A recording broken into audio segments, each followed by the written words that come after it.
Opek,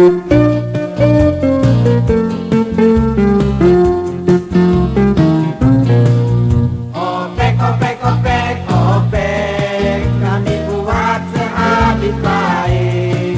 Opek, opek, opek, opek, kita buat sehabis baik. Anak ayam turun berlima, mati satu tinggallah empat. Anak ayam turun berempat, mati satu tinggallah tiga.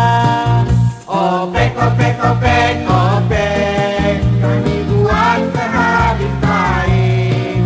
Opek, opek, opek, opek, kita buat sehabis baik. Anak ayam turun bertiga, mati satu tinggallah dua.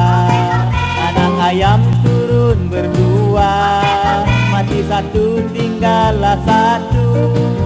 Opek, opek, opek, opek, kami buat sehabis baik. Opek, opek, opek, opek, kita buat sehabis baik. Kita buat sehabis baik. Salam pengakap kepada anak-anak semua. Cikgu harap semua anak-anak berada di dalam keadaan yang sehat dan selamat.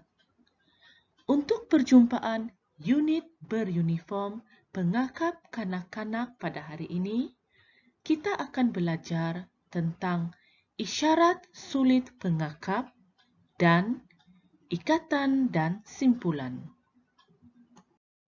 Mengapa ahli pengakap perlu tahu isyarat sulit pengakap dan ikatan dan simpulan? Isyarat sulit merupakan komunikasi semasa pengembaraan supaya tidak sesat di dalam hutan. Isyarat sulit pengakap sangat berguna kepada pengakap, terutama apabila mengembara di dalam hutan dan mendaki bukit. Ini bertujuan untuk mengelakkan tersesat dan membantu rakan lain untuk mengikuti jejaknya. Isyarat ini diperbuat daripada batu, ranting kayu, rumput, atau dilorekkan di atas tanah dan sebagainya. Mari kita dengar daripada Cikgu Lin tentang isyarat sulit pengakap. Pada hari ini, kita akan belajar isyarat sulit pengakap. Murid-murid dah sedia? Jom, mari kita mulakan. Isyarat sulit pengakap digunakan semasa pengembaraan di dalam hutan. Ahli pengakap perlu mempelajari isyarat sulit ini supaya apabila tersesat di dalam hutan, kita boleh memberikan panduan kepada ahli lain untuk menjejaki kita dengan mudah. Isyarat sulit ini boleh dibuat menggunakan batu, rumput, ranting, kayu, lorekan pada tanah dan sebagainya. Murid-murid dah sedia? Jom, mari kita lihat satu persatu. Isyarat yang pertama ini bermaksud jalan terus. Ia dihasilkan dengan menggunakan 2 biji batu. Batu yang bersaiz besar diletakkan di bahagian bawah, manakala sebiji batu yang bersaiz lebih kecil ditindih di bahagian atas. 2 batu yang bertindih ini bermaksud jalan terus, tetapi kita boleh meletakkan sebiji batu lain sama ada di bahagian kanan atau kiri untuk menunjukkan arah. Contohnya, isyarat ini bermaksud ikut kanan kerana batu kecil diletakkan di bahagian kanan.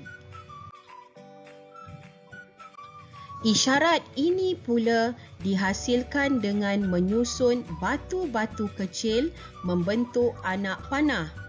Isyarat ini bermaksud ikut jalan ini. Isyarat anak panah tadi juga boleh dihasilkan dengan menggunakan kayu. Ia bermaksud ikut jalan ini. Isyarat yang seterusnya dihasilkan dengan menyusun beberapa biji batu mengikut saiz daripada yang paling besar kepada batu yang paling kecil. Isyarat ini bermaksud ikut arah batu kecil. Isyarat yang seterusnya bermaksud ada surat rahsia dalam jarak 10 langkah mengikut arah anak panah. Isyarat ini boleh dihasilkan dengan menggunakan kayu atau batu-batu kecil.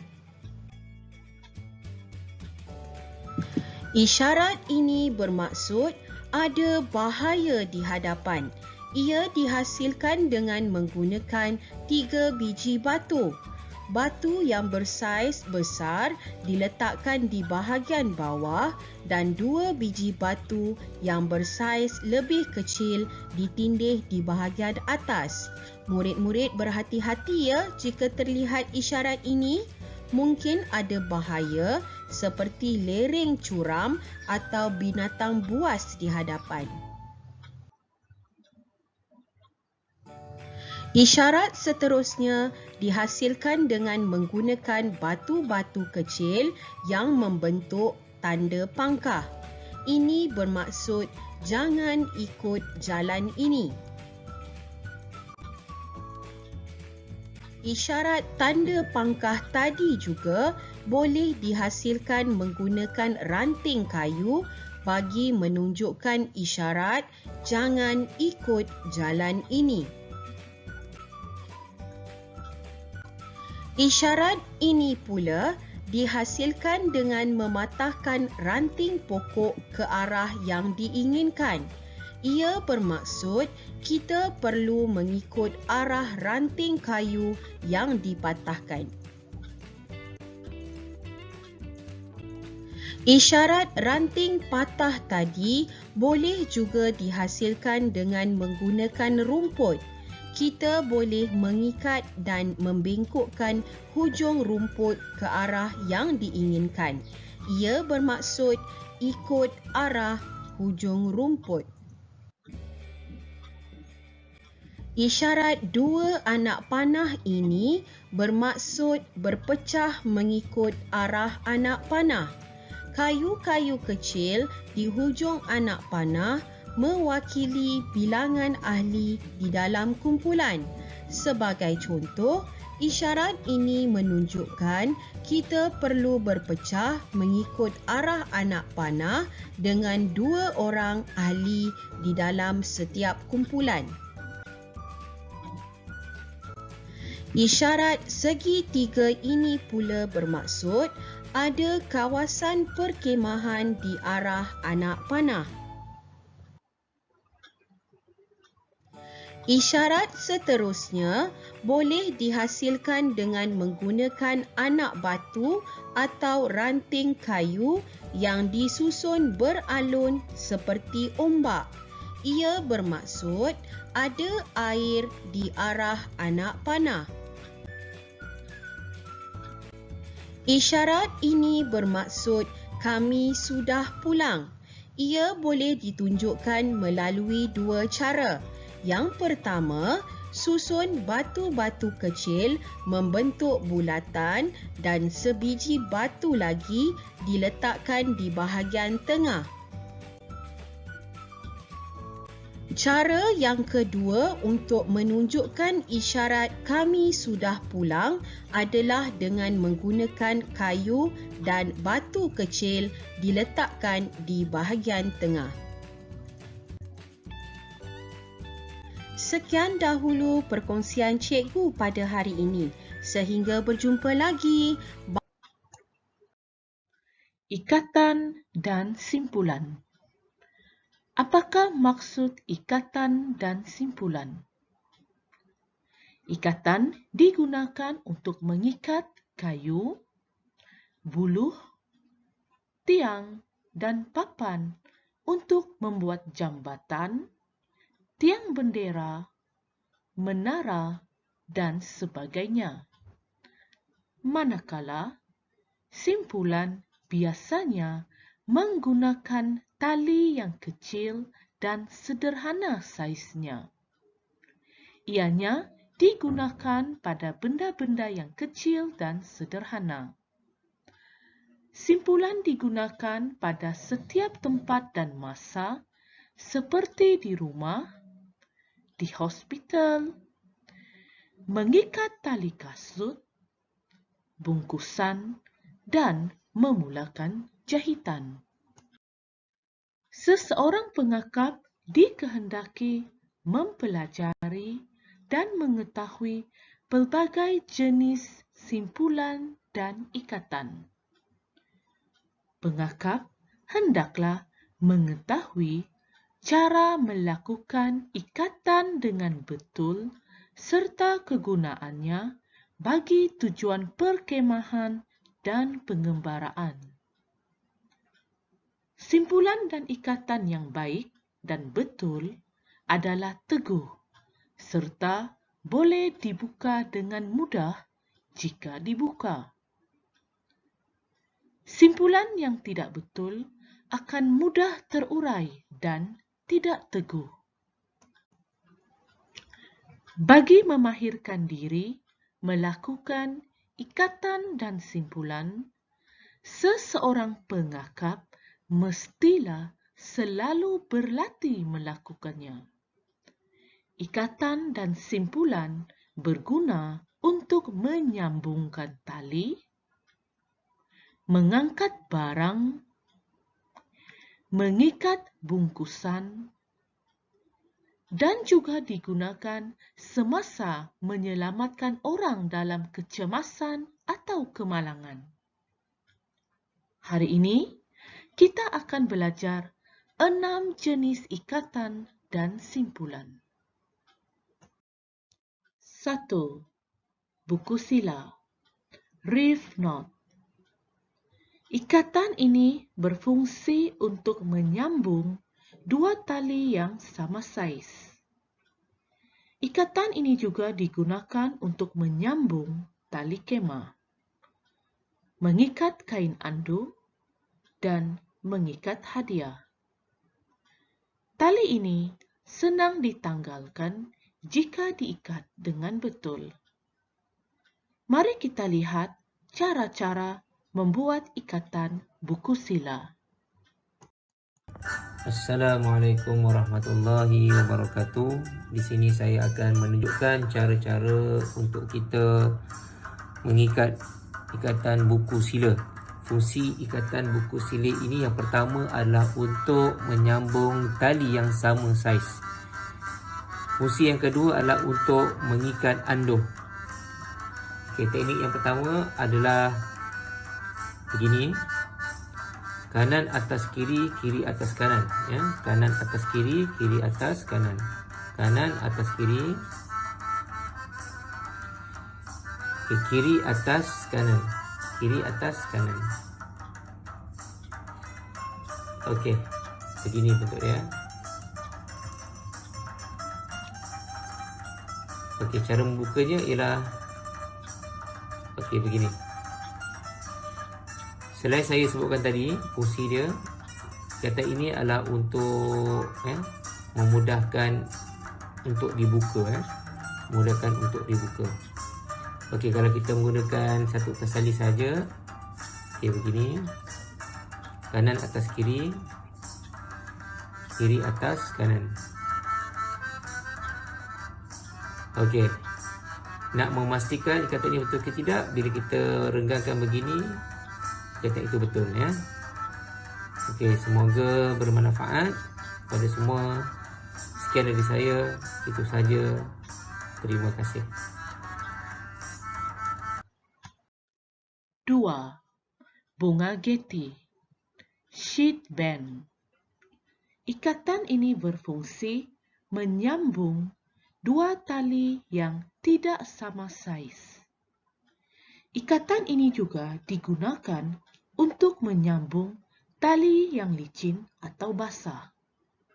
Selain itu, ikatan ini digunakan untuk mengikat tali ke sesuatu tanjul. Selalunya, kita akan lihat ikatan ini untuk menyambung tali penarik di hujung bendera ke tali di penghujung bendera dalam flag break.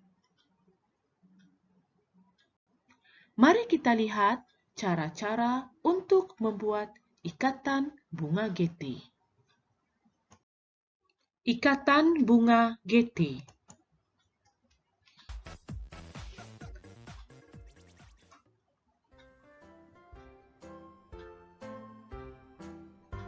Buat tanjul menggunakan tali merah.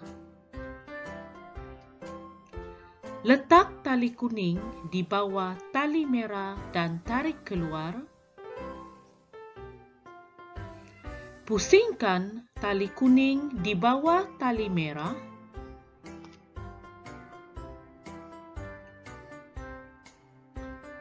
Hujung tali kuning tindan di atas tali merah dan lalu di bawah tali kuning asal dan tarik keluar hujung tali kuning. Siap dan ketatkan. 3. Simpul sentak. Slip knot. Simpul sentak berfungsi untuk mengikat pada tunggul, mengikat tali sampan ke tiang jeti, dan juga menjerut. Oleh itu, simpul sentak ini tidak sesuai digunakan pada leher haiwan kerana mudah untuk menjerut. Mari kita lihat cara-cara untuk membuat simpul sentak.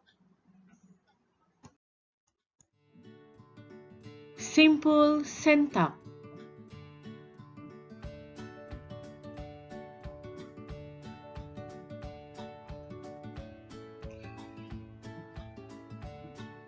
Lilitkan tali pada tiang.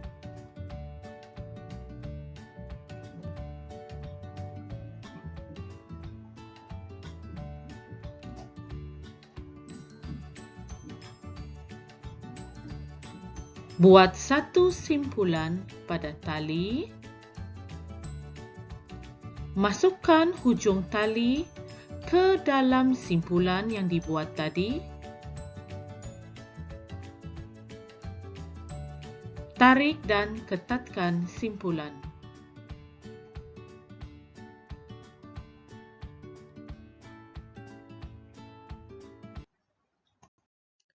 Empat. Tindih kasih. Bowline. Ikatan tindih kasih digunakan dalam kerja menyelamat, seperti menyelamatkan seseorang dengan memasukkan tanjul ke sekeliling badan, atau simpul diikat pada pinggang si malang. Kemudian, si malang akan ditarik ke tempat yang selamat. Ikatan tindih kasih juga digunakan sebagai tali pandu keselamatan. Selain itu, ikatan tindih kasih sesuai untuk membuat jerat yang tidak menjerut. Oleh itu, ikatan ini digunakan untuk mengikat leher haiwan. Mari kita sama-sama melihat cara untuk membuat ikatan tindih kasih. Di sini saya akan menunjukkan cara ataupun teknik untuk kita membuat ikatan tindih kasih. Fungsi yang pertama tindih kasih adalah untuk mengikat binatang ternakan di lehernya supaya tidak terjerut. Itu yang pertama. Yang kedua adalah untuk operasi menyelamat, ya, untuk mengikat mangsa supaya tidak terjerut. Okey, pertama sekali kita membuat angka 6, ya. Okey, angka 6 begini. Okey. Ni kanan saya kita letak saja. Okey, menjadi angka 6. Kemudian langkah yang kedua, kita akan masukkan hujung tali ini di bawah. Ya, di dalam bawah, di bawah. Kemudian kita tarik, kita letak di bawah. Di sini. Kemudian kita tarik. Okey, langkah seterusnya kita masukkan di bawah, ya.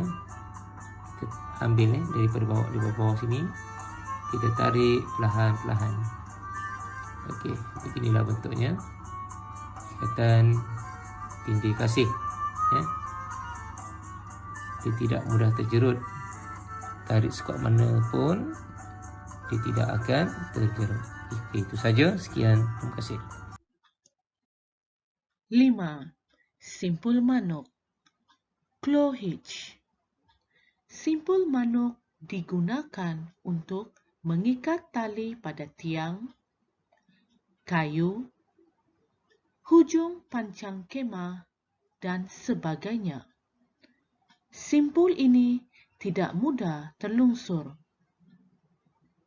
Simpul manuk juga digunakan untuk memula dan mematikan sesuatu ikatan, seperti contoh ikatan seraya, ikatan silang gunting, dan ikatan silang nombor 8. Selain itu, simpul manuk juga digunakan untuk memulakan ikatan gadget, iaitu permulaan bagi ikatan-ikatan yang disebut tadi. Simpul manuk juga digunakan untuk menambat bot di jeti. Mari kita lihat cara-cara untuk membuat simpul manuk. Allah, pada hari ini saya akan menerangkan cara untuk membuat simpul manuk. Sebelum itu, apakah fungsi simpul manuk? Yang pertama, mengikat tali pada batang kayu.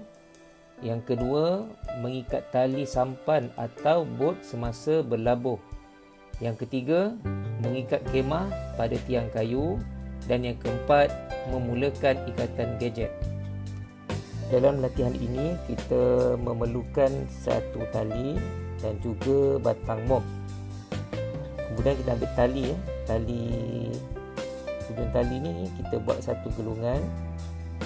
Okey, begini. Kemudian satu lagi gulungan. Okey, kena pastikan satu tali di bawah yang pendek, tali yang panjang tu berada di atas. Okey, kita buat lagi sekali. Okey, tali pendek tu berada di bawah dan tali panjang itu berada di atas. Kemudian gulungan yang pertama tadi kita letak di atas gulungan yang kedua.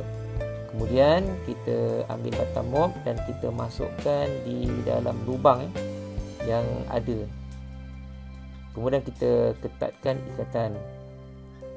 Okey, beginilah bentuk dia. Untuk kekemasan, tali yang pendek tadi kita kena pendekkan lagi. Sebab terlalu panjang, kita boleh renggangkan, ya.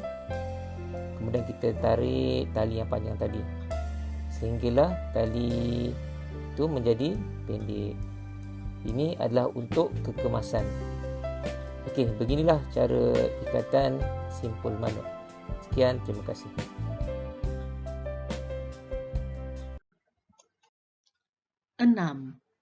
Lilit 2 simpul.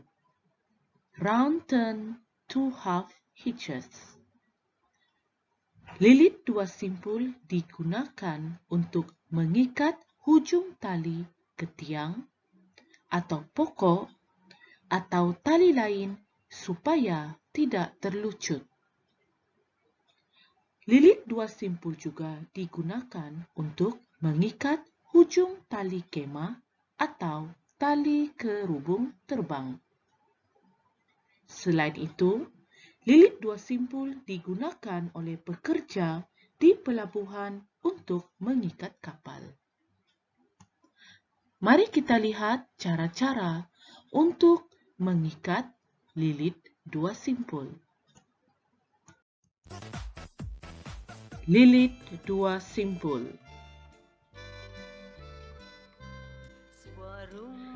Lilit dua kali tali pada tiang.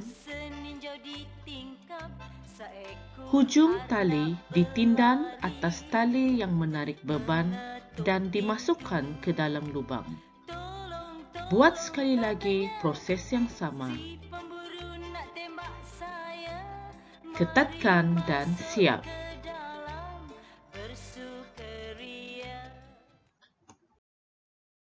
Baiklah anak-anak, itulah tadi penerangan tentang isyarat sulit pengakap dan ikatan dan simpulan.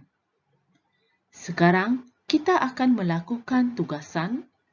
Okey? Kamu ada 3 tugasan pada hari ini. Mari kita lihat tugasan-tugasan tersebut. Tugasan 1. Kuis. Hari ini, kamu telah belajar tentang isyarat sulit pengakap dan ikatan dan simpulan. Cikgu harap kamu dapat memahami topik yang kita telah pelajari sebentar tadi. Oleh itu, kamu dikehendaki untuk menjawab soalan kuis tentang isyarat sulit pengakap dan ikatan dan simpulan. Link atau pautan kuis diberikan di dalam grup Telegram Co-Curriculum Unit Beruniform Pengakap SKRPR-JA. Tugasan 2. Membuat ikatan dan simpulan. Di dalam tugasan 2 ini, kamu dikehendaki untuk membuat beberapa jenis ikatan mengikut kumpulan masing-masing. Tujuan tugasan 2 ini adalah untuk kamu berlatih memahirkan diri membuat ikatan dan simpulan. Kumpulan 1 dikehendaki untuk membuat ikatan buku sila. Kumpulan 2 dikehendaki untuk membuat ikatan buku sila, ikatan bunga Getty, dan simpul sentak. Manakala kumpulan 3 dikehendaki untuk membuat ikatan tindih kasih, simpul manuk, dan lilit dua simpul. Ikatan dan simpulan ini akan diletakkan di dalam buku log kamu. Cikgu ingatkan sekali lagi, buat ikatan dan simpulan mengikut kumpulan masing-masing sahaja. Kamu boleh rujuk modul C kecekapan tentang ikatan dan simpulan yang kamu perlu lakukan. Jadi, untuk tugasan 2, kamu perlu hasilkan ikatan mengikut kumpulan masing-masing, gunakan tali yang sesuai. Bagi kayu pula, boleh ditukar kepada objek lain seperti straw, batang aiskrim atau kayu chopstick. Dan kamu dikehendaki untuk menampal hasil ikatan kamu di dalam buku log masing-masing dengan kemas. Sila rujuk modul C kecekapan. Tugasan 3. Buku log. Lengkapkan buku log mengikut kumpulan masing-masing dengan merujuk nota dan bahan yang diberikan di dalam grup Telegram Co-Curriculum unit beruniform pengakap SKRPR JA. Okey, sebelum mengakhiri perjumpaan kita pada hari ini, mari kita sama-sama menyanyikan lagu King Ganguly dan Ingat-Ingat Itu Remember.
Ingat-ingat itu remember, jangan lupa itu don't forget. Saya sayang kamu, I love you, hanya kamu, only you. Di sini senang, di sana senang, di mana-mana hatiku senang. Di sini senang, di sana senang, di mana-mana hatiku senang. Tangan dilambai-lambai, pinggang digoyang-goyang, kaki dihentak-hentak, pusing badan. Tangan dilambai-lambai, pinggang digoyang-goyang, kaki dihentak-hentak, pusing badan.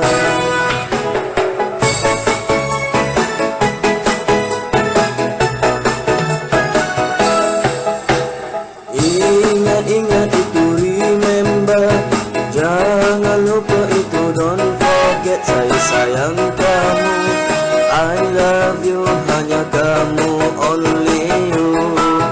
Di sini senang, di sana senang, di mana-mana hatiku senang.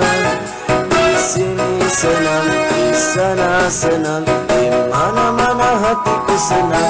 Tangan dilambai-lambai, pinggang digoyang-goyang, kaki dihentak-hentak, pusing badan. Tangan dilambai-lambai, pinggang digoyang-goyang, kaki dihentak-hentak, pusing badan.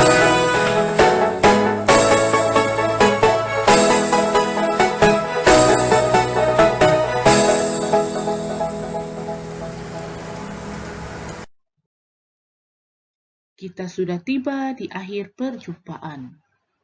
Jangan lupa untuk menyiapkan tugasan yang diamanahkan kepada kamu. Semoga bertemu lagi di perjumpaan akan datang. Buat sehabis baik. Sekian dan terima kasih. Kekal sehat dan selamat. Bye.